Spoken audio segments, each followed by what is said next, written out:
Hello friends. तो अब हम इसी में अब ये भी आगे देख लेते हैं जो प्राचीन भारतीय इतिहास का विकास है इसके बारे में हम देख लेते हैं और यहाँ से काफ़ी आपको कन्फ्यूजन दूर होगा। तो जो मैंने वो सब काल का विभाजन किया था, तो अब यहाँ पे उस काल के बारे में आपको बहुत डिटेल से बताऊंगा और उसके बाद हम चलेंगे कि हमारे प्रागैतिहासिक खोज का इतिहास क्या था। उसके बाद निम्न पूरा पाषाण काल, मध्य पूरा पाषाण काल, नव पूरा पाषाण काल और उसके बाद हम ताम्र पाषाण काल, चैलियोलिथिक पीरियड जिसे बोलते हैं। और भारत में ताम्रपाष की बस्तियां, जोरवे संस्कृति, दक्षिण पूर्व राजस्थान में, पश्चिम महाराष्ट्र, ये सब चीज़ें बताएंगे कि वहाँ पे कौन कौन सी संस्कृति डेवलप हुई थी। तो ये सब चीज़ें चलेंगी। तो पहले अभी हम देख लेते हैं कि जो ब्रॉड फिर से सिलेबस का क्लासिफिकेशन हुआ है ये आपको जानना यहाँ पे जरूरी हो जाता है।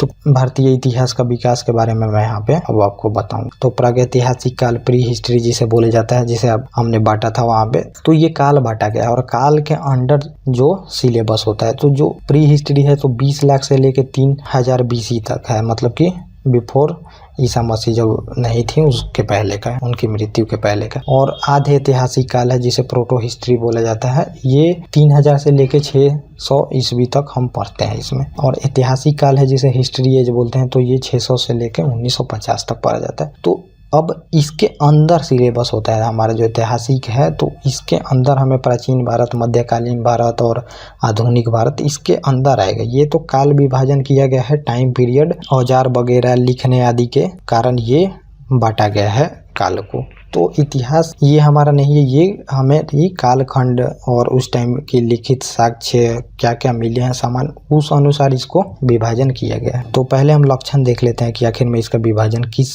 आधार पे किया गया है, तो लक्षण से पता चलेगा। तो जो प्रागैतिहासिक काल है, प्री हिस्ट्री, तो इसमें लिखित साक्ष्य उपलब्ध नहीं होते हैं, तो इसमें पूरा तात्विक साक्ष्य उपलब्ध है। तो लिखित साक्ष्य तो उपलब्ध नहीं है कि क्या क्या वो लिखते थे, लेकिन इसमें है कि पूरा तात्विक साक्ष्य उपलब्ध है। मतलब कि आप समझ लीजिए पूरा तात्विक साक्ष्य मतलब कि बहुत सारे औजार मिले हैं। तो जो वो वस्तुओं का यूज करते थे वो तो चीजें मिली हैं, लेकिन लिखने की कला वो नहीं जानते थे, तो लिख कुछ नहीं पाए हैं, लेकिन वो क्या क्या औजार या फिर क्या क्या इक्विपमेंट यूज करते थे ये पता चलता है। इस वजह से हम इसको प्रागैतिहासिक काल कहते हैं। और प्रागैतिहासिक काल को भी हम आगे देखेंगे कि इसको भी 3 भागों में बांटा गया है, जैसे पूरा पाषाण काल, मध्य पाषाण काल, नव पाषाण काल। और इसी में फर्दर कुछ क्लासिफिकेशन आगे भी किए गए हैं कि ताम्र पाषाण काल, लौह पाषाण काल, मतलब जिसे चैलियोलिथिक पीरियड बोला जाता है। तो ये बस क्या क्या चीज़ें उपयोग की जाती हैं, मतलब इक्विपमेंट, जैसे कि वस्तुएं, पत्थर वगैरह, तांबा वगैरह, तो उसके आधार पे, लौह वगैरह, उसके भी आधार पे क्लासिफिकेशन किया गया है, वो भी मैं बताऊंगा आगे। तो आगे ये सब चीज़ें चलेंगी। तो पहले हम देख लेते हैं कि आधे ऐतिहासिक काल, प्रोटो हिस्ट्री क्यों बोला जाता है इसको। तो लिखित साक्ष्य तो इसमें उपलब्ध होते हैं, परंतु लिपि अभी तक पढ़ी नहीं जा सकी। तो जो लिपि वगैरह है, वो लिपि मतलब क्या होता है, लिपि मतलब कि जो आज आप लिखते हैं, तो देवनागरी लिपि आप सुने होंगे, तो हिंदी में जो आप लिखते हैं तो उसको देवनागरी लिपि बोला जाता है। तो लिपि मतलब लिखने का जो अक्षर वगैरह का आप यूज करते हैं उसको लिपि बोला जाता है। तो वो ऐसी लिपि थी कि वो अभी तक पढ़ा नहीं जा सका है। लिखित साक्ष्य तो है लेकिन उसको पढ़ा नहीं जा सकता है, इस वजह से इसको आधे ऐतिहासिक काल बोलते हैं। तो इसमें सैंधव सभ्यता आ जाएंगे, वैदिक सभ्यता मतलब वैदिक संस्कृति वगैरह आ जाएंगे। तो वैदिक संस्कृति में ऋग वैदिक काल और उत्तर वैदिक काल, तो वो हम आगे देखेंगे इसमें। तो अब ये आधे ऐतिहासिक काल हो गया। अब आगे हम देख लेते हैं कि ऐतिहासिक काल किसे बोला जाता है। तो इसमें पूरा तात्विक एवं लिखित साक्ष्य सब उपलब्ध होते हैं, लेकिन ये जो साक्ष्य मिले हैं उनको पढ़ा भी जा चुका है। तो जो लिखे गए चीजें हैं तो उनको पढ़ लिया गया है, इस वजह से इनको ऐतिहासिक काल में माना जाता है। साहित्यक, विदेशी यात्रियों का वर्णन, ये सब चीजें यहाँ पे मिलती हैं, तो इनको पढ़ा जा चुका है, इस वजह से इनको ऐतिहासिक काल में रखा गया है। तो 600 BC के बाद के जो भी घटनाएं हैं, तो ये सब बौद्ध आदि जो ग्रंथ है, महाजनपद काल, ये सब चीज़ों के बारे में पढ़ा जा चुका है, इस वजह से इनको ऐतिहासिक काल में रखा गया है। तो अब हम आगे देख लेते हैं कि इसमें प्राचीन भारत इतिहास का वर्गीकरण उपयोग किए जाने वाले उपकरणों के आधार पे लोगों द्वारा किया गया है। तो जो प्रागैतिहासिक में ही इसको फर्दर क्लासिफिकेशन किया है। तो जो ये काल आप यहाँ पे देख रहे हैं, प्रागैतिहासिक काल, इसको ही क्लासिफिकेशन किया गया है। जो औजार यूज किए हैं उसके आधार पे यहाँ पे क्लासिफिकेशन किया गया है। औजार मतलब कि जो सामान, तो जैसे पहले की पतले पत्थर का उपयोग करते थे, तो उस वजह से वहाँ पे उनका क्लासिफिकेशन किया है। फिर तांबे का उपयोग करने लगे, लौह का उपयोग करने लगे, तो इन सब चीज़ों पे भी क्लासिफिकेशन किया गया है, ये हम यहाँ पे देख लेते हैं। तो प्रागैतिहासिक काल जिसे प्री हिस्ट्री आप बोलते हैं, तो थॉमसन द्वारा डेनमार्क के थे ये, और इन्होंने ये क्लासिफिकेशन किया है इसमें वर्गीकरण, और ये 20 लाख से लेकर 3000 BC तक ये चलेगा ये जो काल है। तो अब इतिहास पढ़ने का ये भी मतलब सोर्स है कि किसी ने किसी और तरह से लिखा है, चाहे किसी और तरह से बताया है, तो वही चीजें हम देख रहे हैं। तो थॉमसन जो थे वो जो प्रागैतिहासिक काल है यहाँ पे आधे ऐतिहासिक काल के पहले, तो इसको इन्होंने फर्दर जो वस्तु उस टाइम के लोग यूज करते थे सामान को, उसके आधार पे यहाँ पे बांटा है। तो इन्होंने पहला बांटा है कि प्रागैतिहासिक काल में, क्योंकि ये 20 लाख से 3000 ईस्वी तक है, तो इसको भी छोटे छोटे डेट में बांटा गया है। तो पहला है पूरा पाषाण काल, जिसे पैलियोलिथिक एज बोला जाता है, और या फिर स्टोन एज भी इसे बोला जाता है। तो ये 20 लाख से लेकर 10,000 तक आएगा। तो अब इसको भी फर्दर क्लासिफिकेशन किया जाएगा आगे, निम्न पूरा पाषाण काल, मध्य पूरा पाषाण काल, उत्तरी पूरा पाषाण काल, क्योंकि 20 लाख से ये 10,000 तक है, तो अब इसको एक ही बार में आप नहीं पढ़ सकते।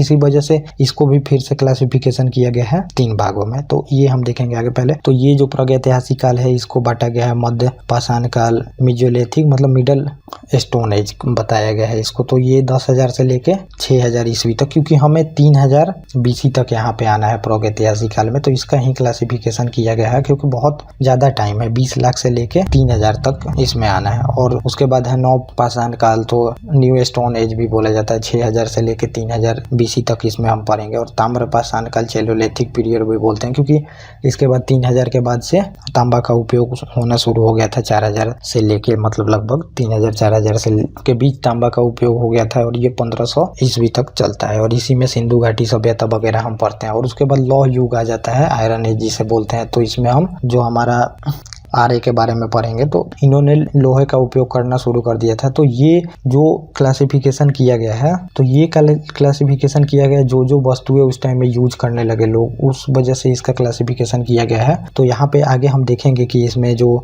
मेसोलिथिक मतलब कि यहाँ पे जो स्टोन होगा, तो पहले बहुत मोटा स्टोन होगा, उसके बाद धीरे धीरे इसको पतला किया जाएगा, और इसके बाद यहाँ पे काफी पतला हो जाएगा। और फिर उसके बाद होगा कि तांबे का प्रयोग किया जाने लगेगा, तो स्टोन से अच्छा होगा तांबा, तब जाके यहाँ पे तांबे से शिकार किया जाएगा। फिर लौ आदि बनाएंगे तो तांबे से अच्छा लौ हो जाएगा। तो इसको उपयोग किए जाने वाले वस्तुओं के आधार पे क्लासिफिकेशन किया गया है। और फिर यही है कि फर्दर जो पूरा पाषाण काल है, पैलियोलिथिक पीरियड, तो ये 20 लाख से 10,000 साल पहले का है। तो इस वजह से इसको भी फिर से क्लासिफिकेशन करना पड़ा, क्योंकि इतने बड़े टाइम को हम इतने एक बार में नहीं पढ़ सकते हैं। इस वजह से इसको भी निम्न पूरा पाषाण काल, लोअर पैलियोलिथिक पीरियड 20 लाख से 1 लाख BC तक पढ़ा गया। और मध्य पूरा पाषाण काल, जिसमें कि मिडल पैलियोलिथिक पीरियड इसमें पढ़ा जाता है, तो 1 लाख से 40,000 BC तक होता है। और उत्तरी पूरा पाषाण काल, जिसे हम अपर पैलियोलिथिक पीरियड बोलते हैं, तो 40,000 से लेकर 10,000 BC तक इसमें बताया जाएगा। तो ये आपने देख लिया कि यहाँ पे कैसे प्राचीन भारत का इतिहास को इसमें बांटा गया है। तो इसमें प्रागैतिहासिक काल में आधे ऐतिहासिक काल और ऐतिहासिक काल, और 20 लाख से लेकर 3000 BC तक,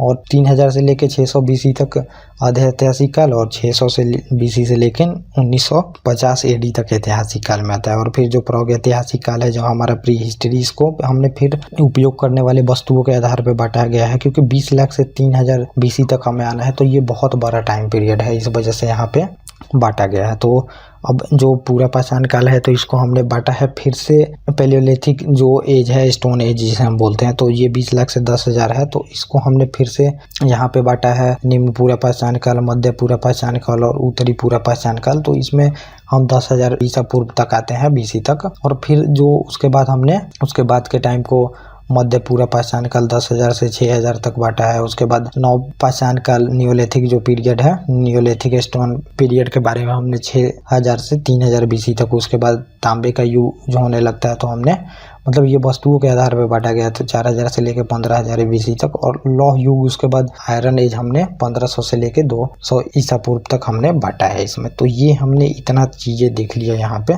तो बहुत सारी इसमें चीजें आपको बता दी गई।